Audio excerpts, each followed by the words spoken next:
to temporarily deactivate your Instagram account. Hi everyone, I'm here to assist you today. Without any delay, let's jump right in. First, open Instagram on your device. Then, click on your profile at the bottom right corner of your screen. In here, click on three lines at the top right. After that, click on Account Center at the top. After you click on Account Center, in here, scroll down and you will find Personal Details. Click on Personal Details. Then click on Account Ownership and Control, which will lead you to this page. In here, simply click on Deactivation or Deletion at the top. Then you'll find two options.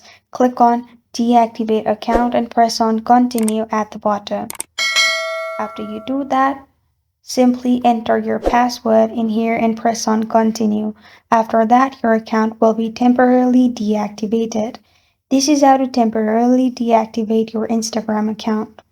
Thank you for joining me today. If this video helps you out, please leave a like and subscribe for more. Got a question or want to suggest a topic? Comment below. Thank you for watching.